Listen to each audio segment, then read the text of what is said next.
നമസ്കാരം. മലയാളി വാർത്തയിലേക്ക് സ്വാഗതം.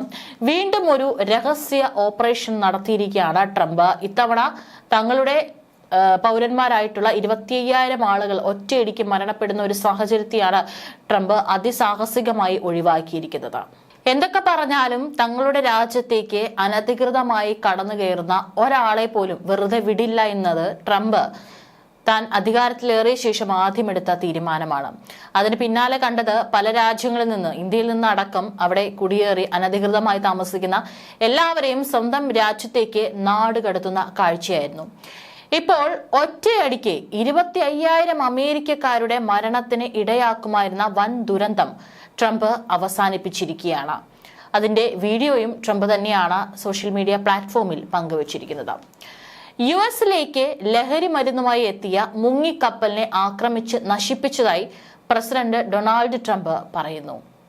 അന്തർവാഹിനിയിലുണ്ടായിരുന്ന 2 പേർ കൊല്ലപ്പെട്ടു. പിടികൂടിയ 2 പേരെ സ്വദേശമായ ഇക്വഡോറിലേക്കും കൊളംബിയയിലേക്കും ശിക്ഷാ നടപടികൾക്കായി തിരികെ അയച്ചുവെന്നും ട്രംപ് അവകാശപ്പെടുന്നുണ്ട്.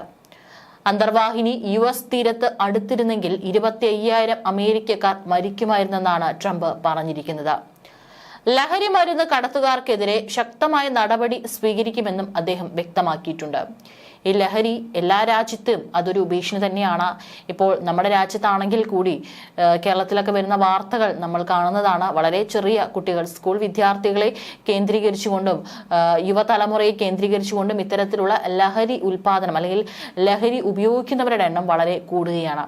ഈ ഒരു കാര്യത്തിൽ ട്രംപ് എടുത്തിട്ടുള്ള നീക്കത്തെ അഭിനന്ദിക്കാതിരിക്കാൻ സാധിക്കില്ല.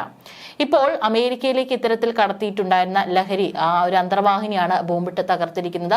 2 പേരെ പിടികൂടിയിട്ടുണ്ട്. ഇതിൽ പിടികൂടിയ കൊളംബിയക്കാരനെ US തിരിച്ചയച്ചതായി പ്രസിഡന്റ് ഗുസ്താവ പെട്രോ സ്ഥിരീകരിച്ചിട്ടുണ്ട്.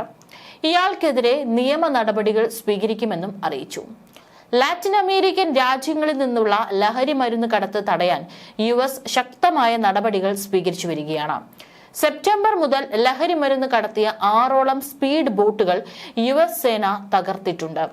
അന്തർവാഹിനി എവിടെ നിന്നാണ് വന്നതെന്ന കാര്യം US പുറത്ത് വിട്ടിട്ടില്ല. കൊളംബിയയിൽ നിന്ന് മധ്യ അമേരിക്കയിലേക്കോ മെക്സിക്കോയിലേക്കോ ലഹരി കടത്താൻ വനമേഖലകളിലെ രഹസ്യ കപ്പൽശാലകളിൽ നിർമ്മിക്കുന്ന ചെറിയ അന്തർവാഹിനികൾ വർഷങ്ങളായി ഇതിനായി ഉപയോഗിക്കാറുണ്ട്. കരീബിയനിൽ അവരുടെ മയക്കുമരുന്ന് കള്ളക്കടത്ത് അന്തർവാഹിനിയിൽ നടന്ന സൈനിക ആക്രമണത്തിലാണ് 2 പേർ കൊല്ലപ്പെട്ടതിനെ തുടർന്ന് മയക്കുമരുന്ന് കടത്തുകാരെന്ന് സംശയിക്കുന്ന 2 പേരെ അവരുടെ മാതൃരാജ്യങ്ങളായ ഇക്വഡോറിലേക്കും കൊളംബിയയിലേക്കും അമേരിക്ക തിരിച്ചയക്കുകയാണെന്ന് ട്രംപ് സ്ഥിരീകരിച്ചത്. മാത്രമല്ല, വൈറ്റ് ഹൌസ് ആക്രമണത്തിന്റെ ഒരു വീഡിയോ പുറത്തിറങ്ങിയിട്ടുണ്ട്. ഡൊണാൾഡ് ട്രംപിന്റെ ട്രൂത്ത് സോഷ്യൽ പോസ്റ്റിലൂടെയും ഇത് പങ്കുവച്ചു. കപ്പലിന് നേരെയുള്ള ആക്രമണം, വെള്ളത്തിലൂടെ നീങ്ങുമ്പോൾ തുടർച്ചയായി തീ പടരുന്നതും ദൃശ്യങ്ങളിൽ വ്യക്തമായി കാണാം. ട്രംപ് പറഞ്ഞത് ഇങ്ങനെയാണ്: അറിയപ്പെടുന്ന ഒരു മയക്കുമരുന്ന് കടത്ത് ട്രാൻസിറ്റ് റൂട്ടിലൂടെ അമേരിക്കയിലേക്ക് പോവുകയായിരുന്നു. ഒരു വലിയ മയക്കുമരുന്ന് അന്തർവാഹിനി നശിപ്പിക്കാൻ കഴിഞ്ഞത് എനിക്ക് ലഭിച്ച വലിയ ബഹുമതിയാണ്. കപ്പലിൽ ഫെന്റനൈലും മറ്റു മയക്കുമരുന്നുകളും നിറച്ചിരുന്നു. 2 ഭീകരരെ വധിച്ചു. രക്ഷപ്പെട്ട 2 ഭീകരരെ തടങ്കലിനും വിചാരണയ്ക്കുമായി അവരുടെ ജന്മനാടുകളായ ഇക്വഡോറിലേക്കും കൊളംബിയയിലേക്കും തിരിച്ചയക്കുകയാണ്. ലാറ്റിൻ അമേരിക്കയിൽ നിന്ന് അമേരിക്കയിലേക്കുള്ള മയക്കുമരുന്ന് ഒഴുക്ക് തടയുന്നതിനുള്ള ഒരു സൈനിക നീക്കത്തിന്റെ ഭാഗമായിരുന്നു ഈ ആക്രമണമെന്നും ട്രംപ് വിശേഷിപ്പിച്ചു. സെപ്റ്റംബർ മുതൽ കരീബിയനിൽ കുറഞ്ഞത് 6 കപ്പലുകളെങ്കിലും കൂടുതലും സ്പീഡ് ബോട്ടുകൾ US ആക്രമണങ്ങൾ ലക്ഷ്യമാക്കി നടത്തിയിട്ടുണ്ട്. അവയിൽ ചിലതിന്റെ ഉത്ഭവം വെനിസ്വലയാണെന്നും വിശ്വസിക്കപ്പെടുന്നു. ഈ ആക്രമണങ്ങൾ മയക്കുമരുന്ന് കടത്തുകാർക്ക് നിർണായകമായ ഒരു പ്രഹരം ഏൽപ്പിക്കുന്നുവെന്നും വാഷിംഗ്ടൺ മുൻപ് അവകാശപ്പെട്ടിരുന്നു. പക്ഷെ എന്നിട്ടും മയക്കുമരുന്ന് അമേരിക്കയിലേക്ക് ഒഴുകിക്കൊണ്ടിരിക്കുകയാണ്.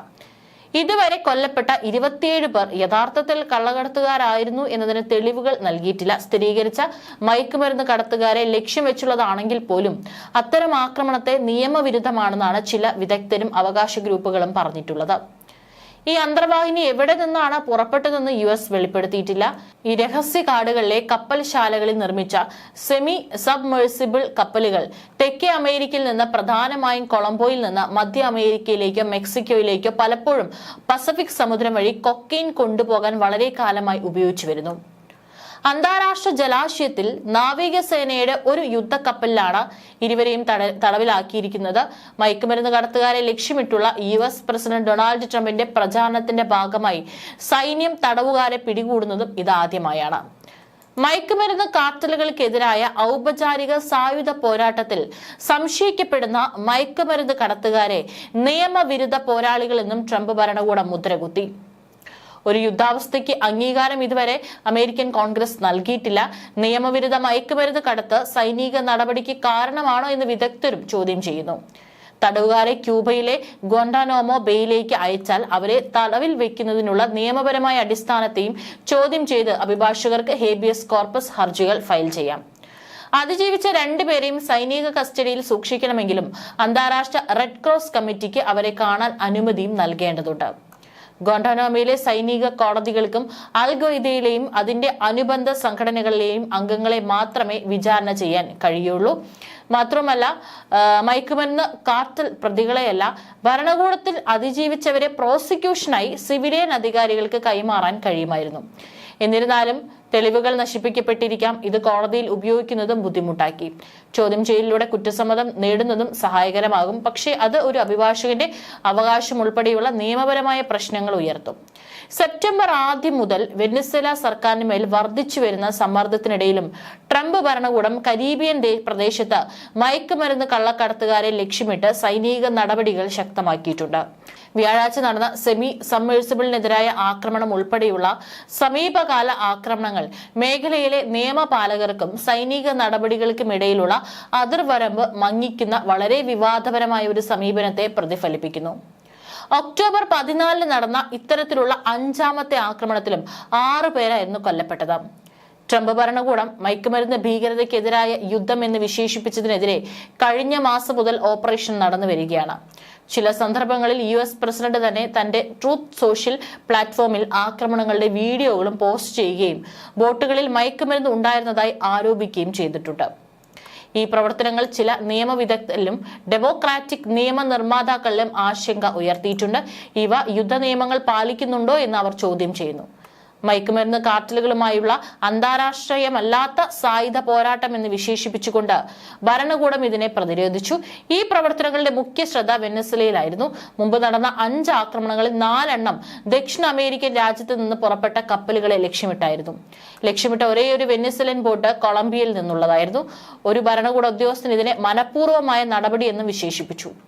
വെനസ്വേലയിൽ ഒരു രഹസ്യ CIA ഓപ്പറേഷൻ താൻ അംഗീകാരം നൽകിയതായി ബുധനാഴ്ച വൈറ്റ് ഹൌസിൽ സംസാരിച്ച ട്രംപ് സ്ഥിരീകരിച്ചിട്ടുണ്ട്.